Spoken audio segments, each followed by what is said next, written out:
आज विश्लेषण में बात होगी मुश्किल में साइकिल के सिपाही।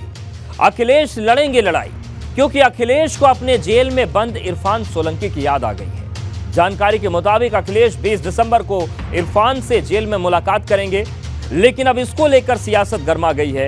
वैसे सियासत इस वक्त निकाय चुनाव को लेकर भी गर्म है। इस पर कोर्ट ने अड़ंगा लगा दिया है। अब इसको लेकर सपा और भाजपा के बीच जुबानी जंग छिड़ गई है। वहीं बात करेंगे भाजपा के मिशन रायबरेली की, क्योंकि भाजपा की नजर कांग्रेस के आखिरी किले पर है।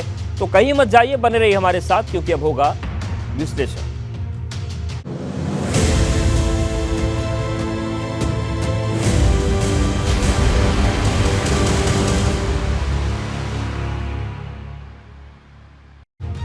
आज विश्लेषण में सबसे पहले बात जेल में होने वाले उस मिलाई की, जिसने सूबे के सियासी पारे को गर्म कर दिया है। क्योंकि सपा विधायक 2 दिसंबर से जेल में बंद हैं और अब अखिलेश यादव 20 दिसंबर को इरफान से जेल में जाकर मुलाकात करेंगे। लेकिन भाजपा अखिलेश और इरफान की मुलाकात को मुस्लिम मोर्चे पर चुनौती दे रही है, जिसका दावा है कि अखिलेश को इरफान से ज्यादा मुस्लिम वोट की चिंता है। क्योंकि जब से भाजपा ने पसमानदा सम्मेलन करने की बात कही है, समाजवादी खेमे में टेंशन का माहौल है। अखिलेश को इरफान की आई याद, अब जेल में होगी मुलाकात। मुस्लिम वोट की टेंशन या बदले की भावना से एक्शन। आखिरकार अखिलेश यादव को अपने विधायक इरफान सोलंकी की याद आ ही गई, क्योंकि इरफान सोलंकी 2 दिसंबर से जेल में बंद हैं और अब खबर है कि अखिलेश 20 दिसंबर को इरफान सोलंकी से मिलने कानपुर की जेल जाएंगे। हालांकि ये दूसरा मौका होगा जब अखिलेश अपने किसी विधायक से इस तरह जेल में मिलेंगे, क्योंकि इससे पहले अखिलेश सपा विधायक रमाकांत यादव से मिलने आजमगढ़ गए थे। तब अखिलेश और रमाकांत की मुलाकात को लेकर खूब सियासत हुई थी और अब यही सवाल सोलंकी और अखिलेश की होने वाली मुलाकात को लेकर खड़े हो गए हैं, क्योंकि भाजपा इसे मुस्लिम वोट की राजनीति से जोड़कर देख रही है। उसकी माने तो सपा, बसपा और भाजपा के मुस्लिम दांव से टेंशन में है और अब वो इरफान सोलंकी के जरिए अपने मुस्लिम वोट को सेट करने की कोशिश कर रही है। ये पसमानदा ही सम्मेलन नहीं, ये मुस्लिम सम्मेलन होगा, क्योंकि आज बीजेपी से हर समाज जुड़ रहा है मुस्लिम का। अभी तक आप लोग पसमानदा पे फोकस करते थे, अब कह रहे हैं पूरे मुसलमानों को लेकर के आएंगे। हम पूरे मुसलमानों को लेकर इसलिए आ रहे हैं कि आज जो बीजेपी ने अभी तक सिर्फ दिया है मुसलमानों को, मुसलमानों से कुछ लिया नहीं है। बता दें कि मायावती लगातार मुस्लिमों को रिझाने में लगी हैं। वो एक तरफ जहां रामपुर में आजम की हार को सपा और भाजपा की मिली भगत बता चुकी हैं, तो सपा से आए इमरान मसूद को बसपा में शामिल करवा चुकी हैं। चर्चा है कि माया अब बाहुबली अतीक अहमद की पत्नी शाइस्ता परवीन को भी बसपा में शामिल करवा सकती हैं। यानी माया लगातार मुस्लिम मोर्चे पर सपा को चुनौती दे रही हैं, जबकि भाजपा मुस्लिमों के सबसे बड़े पसमानदा वोट पर नजर गड़ाए बैठी है। और अब भाजपा निकाय चुनाव से पहले हर नगर निगम में पसमानदा सम्मेलन करने जा रही है। आज हम पूछना चाहते हैं कि 80% जो मुसलमान रोज का कमाने खाने वाला है, वो किसने उसको यहाँ पे लाया है? ये देन सिर्फ कांग्रेस और समाजवादी की है। आप देख लीजिए, कांग्रेस ने हजारों दंगे कराए, समाजवादी पार्टी का देख लीजिए, मुजफ्फरनगर अभी तक कोई नहीं भूल पा रहा है, और आज बीजेपी की 7 साल की सरकार में हमें कोई भी एक दंगा बता दे। तो आज मुसलमानों को अमन चैन चाहिए। देखिए 80% मुसलमान जो है रोज का कमाने खाने वाला है। तो क्या इरफान सोलंकी से जेल में अखिलेश यादव का मिलना एक तय प्लान का हिस्सा है? क्या ये पूरी भागदौड़ मुस्लिम वोट को जोड़ने के लिए है? इरफान सोलंकी 4 बार के विधायक हैं और मुस्लिमों का एक बड़ा चेहरा है, क्योंकि अब तक समाजवादी पार्टी ने इरफान सोलंकी की आवाज किसी बड़े मंच से नहीं उठाई। यहाँ तक कि 2 दिन के शीतकालीन सत्र में भी इरफान का मुद्दा उठाने की सिर्फ रस्म अदायगी हुई। हालांकि अखिलेश के मुलाकात वाली खबर से इरफान सोलंकी के परिजन बेहद खुश हैं। अखिलेश जी अब 20 तारीख को आ रहे हैं। जी करेंगे बात, और हमें उम्मीद है कि राहत मिलेगी हमारे बच्चों को जरूर, इंशाल्लाह। क्या बातचीत आप लोग उनसे करेंगे अखिलेश यादव जब यहाँ पहुँचेंगे? यही कहेंगे कि भैया जो है आप देखिए, और जो उन पे मुकदमे लगाए जा रहे हैं देखिए फर्जी है, और आप उनके साथ न्याय करिए। उनकी बात ज़्यादा लोग सुनेंगे, तो हमें बहुत एक खुशी और एक सपोर्ट लग रहा है कि चलिए वो हमारे परिवार की तरीके हैं और वो उन्होंने हमारे लिए सोचा है। बहुत खुशी है इस बात की कि चलो उन्होंने ध्यान दिया, और इलेक्शन में बिजी थे तो हम भी जान रहे थे, तो हमने परेशान भी नहीं किया, पर उन्होंने खुद हमारे लिए सोचा, हमें बहुत इस चीज़ की है कि एक खुशी है हमारे अंदर के चलिए हमारी बात एक कोई हमारे परिवार का सदस्य जो बड़े हैं वो हमारी बात रखेंगे। समाजवादी पार्टी के स्थानीय विधायक इरफान सोलंकी के साथ खड़े दिखे और लगातार उनके पक्ष में, उनके परिवार के पक्ष में बयानबाजी करते रहे। लेकिन 20 तारीख मुकर्रर की गई है। 20 दिसंबर को समाजवादी पार्टी के राष्ट्रीय अध्यक्ष अखिलेश यादव कानपुर पहुंचेंगे और इरफान सोलंकी से, जो जेल में बंद है, उनसे मुलाकात करने जाएंगे। परिवार काफ़ी खुश है। परिवार में इरफान सोलंकी की मां और उनकी पत्नी ने साफ तौर पे कहा है कि अखिलेश यादव के आने से उनको खुशी है और राहत भी महसूस कर रही हैं। कुल मिलाकर इरफान सोलंकी के मामले में अखिलेश यादव के कानपुर आने से पहले ही सियासत सरगर्म है, जो 20 दिसंबर के आते आते और बढ़ जाएगी, क्योंकि सवाल मुस्लिम वोट का है, जो इस वक्त सबकी पहली पसंद बना हुआ है। एबीपी गंगा के लिए कानपुर से रतीश त्रिवेदी की रिपोर्ट। और अब बात मुश्किल में साइकिल के सिपाही अखिलेश लड़ेंगे लड़ाई, क्योंकि सवाल सिर्फ इरफान सोलंकी का नहीं है। सवाल कौशांबी की चायल सीट से विधायक पूजा पाल का भी है, जिनके खिलाफ गैर जमानती वारंट जारी हो गया है। अब सवाल इस बात का है कि आखिर ऐसा क्या कि सपा नेताओं की मुश्किलें बढ़ती जा रही है, क्योंकि सपा इसे बदले की भावना से कार्रवाई बता रही है।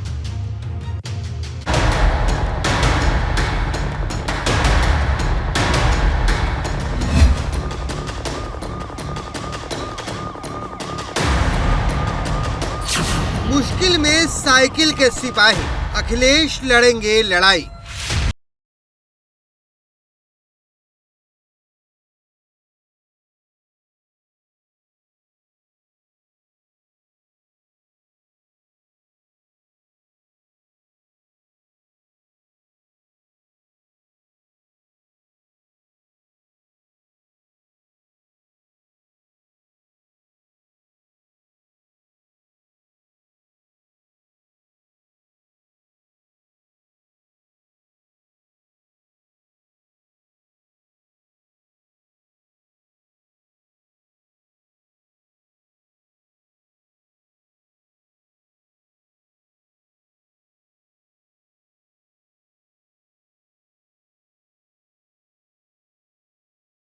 कोर्ट में पेश नहीं हो रही थी।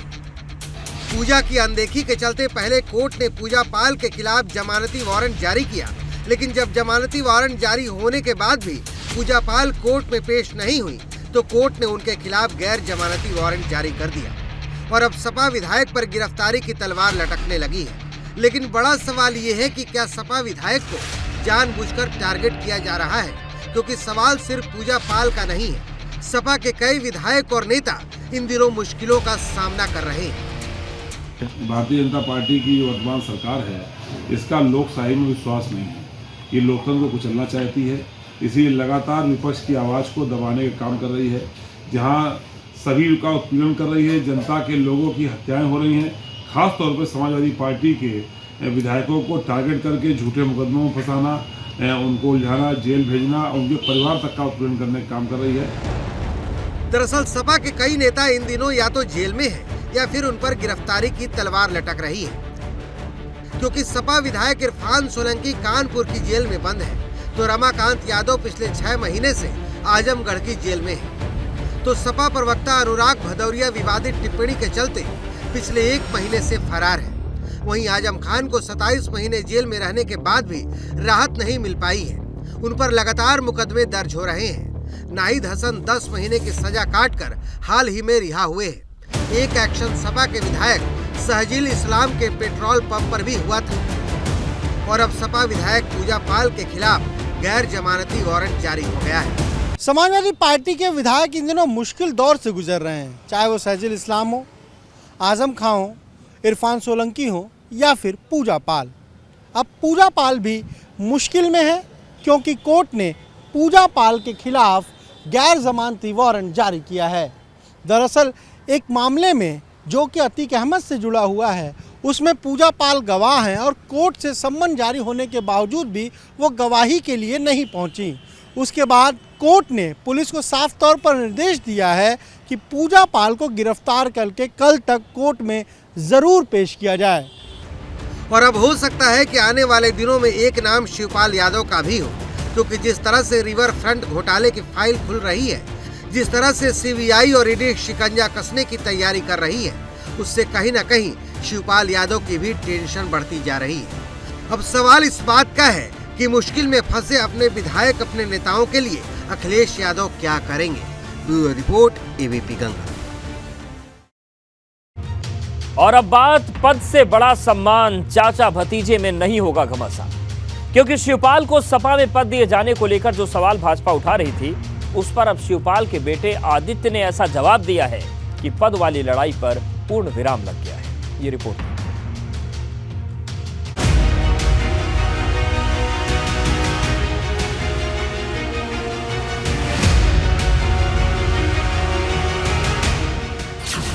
पद से बड़ा सम्मान चाचा भतीजे में नहीं होगा घमासान।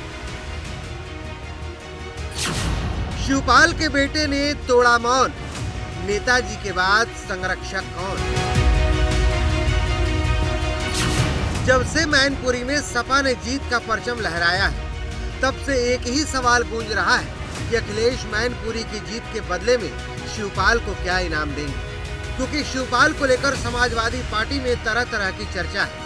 कोई उन्हें विधानसभा में नेता विपक्ष की जिम्मेदारी देने की बात कह रहा है, तो कोई राष्ट्रीय महासचिव की जिम्मेदारी देने की बात कह रहा है, जबकि एक चर्चा 2024 में चुनाव लड़ाने की भी है। लेकिन अब इन तमाम चर्चाओं पर शिवपाल के बेटे आदित्य यादव ने पूर्ण विराम लगा दिया है। उनकी माने तो शिवपाल के लिए पद सेकेंडरी चीज है, क्योंकि उनका पूरा फोकस 2024 में भाजपा को हराने पर है। जिन्होंने इतना काम किया है, जिनके लिए कोई भी पद हो, कोई भी पद उनके लिए जस्टिफाई नहीं करता और पद जस्टिफाई नहीं करता। गौरतलब है कि मैनपुरी की जीत से समाजवादी पार्टी का आत्मविश्वास बहुत बढ़ चुका है, क्योंकि सपा के सामने न सिर्फ अपना किला बचाने की लड़ाई थी, बल्कि मुलायम सिंह की विरासत बचाने की चुनौती भी थी। लेकिन शिवपाल यादव की मेहनत ने इस चुनौती को बहुत आसान बना दी, क्योंकि जिस लड़ाई को मुलायम सिंह यादव ने 2019 में महज 94,000 वोट से जीता था, उसे डिम्पल यादव ने 2,88,000 के मार्जिन से जीत लिया। लेकिन बड़ा सवाल ये है कि क्या शिवपाल सपा में अपनी पार्टी का विलय कराकर ही खुश है? क्या शिवपाल ने ये सारी भागदौड़ सिर्फ समाजवादी पार्टी में वापस लौटने के लिए की थी, या फिर अखिलेश और शिवपाल के बीच कोई बड़ी डील हुई है, जिसका खुलासा आने वाले वक्त में होगा। Bureau report, ABP Ganga.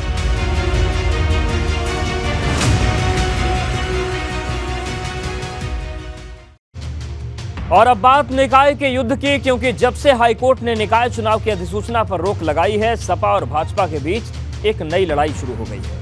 Bhajpa इसे सपा की साजिश बता रही है, तो सपा इसके लिए भाजपा को जिम्मेदार बता रही है। लेकिन सवाल बड़ा है कि अगर कोर्ट का पंगा खत्म नहीं हुआ तो क्या होगा, क्योंकि पिछली बार निकाय का यह चुनाव अब तक खत्म हो चुका था।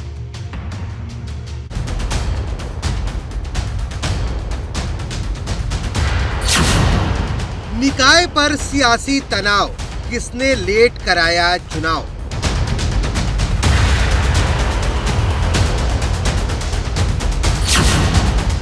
भाजपा ने बोला सपा पर हमला, साजिश या बदला।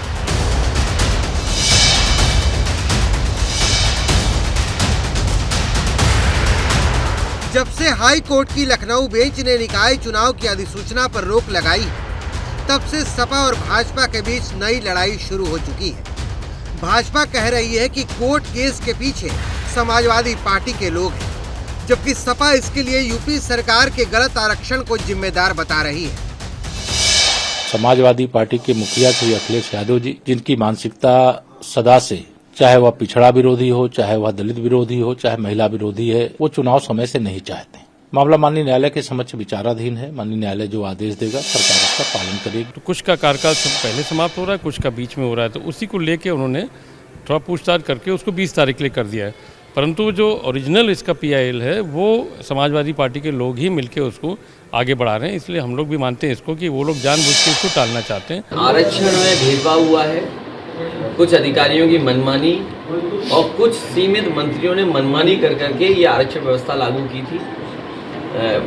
हर जिले में आप भेदभाव देखेंगे, पिछड़ों को जितना मिलना चाहिए तो उन्हें नहीं मिला, जो SC ST समाज है उसके जो आरक्षण होता उनको नहीं मिला। गौरतलब है कि ये पूरा मामला ट्रिपल टेस्ट परीक्षण को लेकर फंसा है, लेकिन अब इसमें एक नया पंगा और फंस सकता है, क्योंकि कोर्ट में एक तरफ ट्रिपल टेस्ट फॉर्मूले को लेकर सुनवाई जारी है, तो वहीं अब निकाय चुनाव में किन्नर समाज के लिए भी सीट रिजर्व करने की मांग उठने लगी है, जिसके लिए हाई कोर्ट में एक रिट दायर की गई।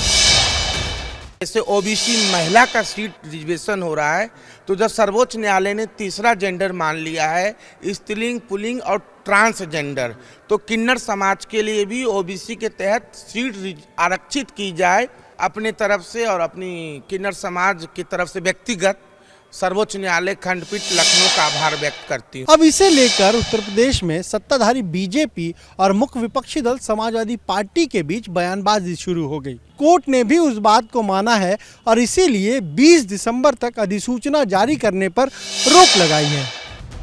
भले निकाय चुनाव की अधिसूचना का मामला कोर्ट में फंसा हो, लेकिन राजनीतिक दल लगातार अपनी तैयारियों में लगे हैं और निकाय चुनाव को लेकर सबके अपने अपने दावे हैं।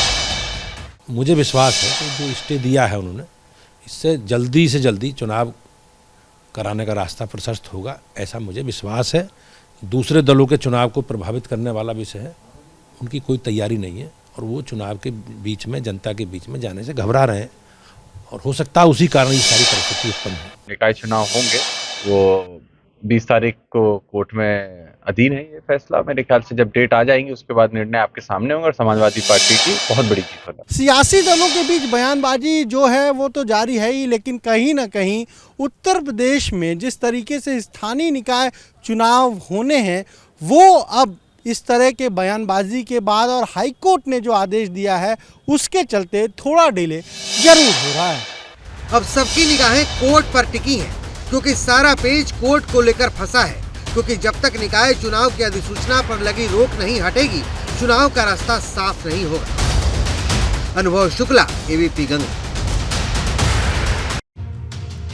और अब बात बाहुबली मुख्तार अंसारी की, क्योंकि जिस डॉन की कभी तूती बोलती थी वो अब 10 साल तक जेल में चक्की पीसेगा। गाजीपुर के गैंगस्टर कोर्ट ने मुख्तार और उसके सहयोगी भीम सिंह को 26 साल पुराने मामले में 10 साल की सजा सुनाई।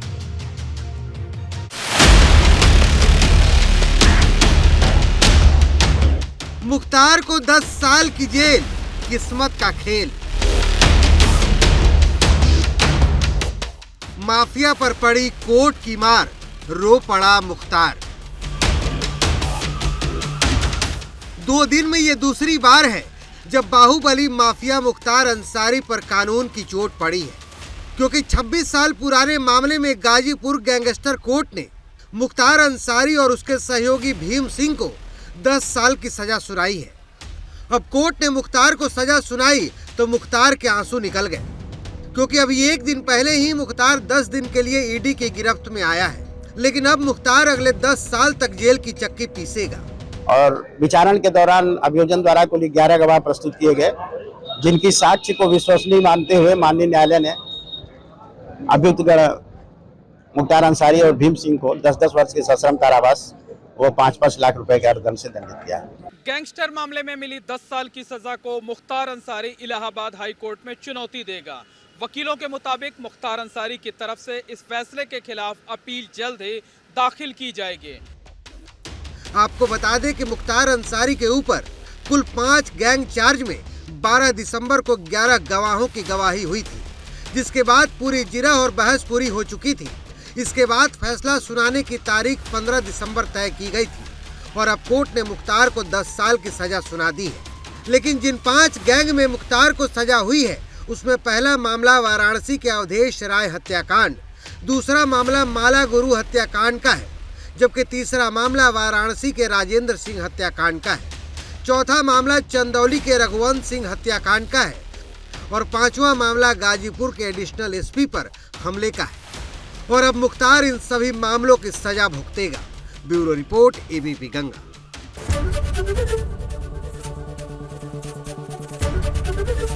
एबीपी गंगा, खबर आपकी, जुबान आपकी।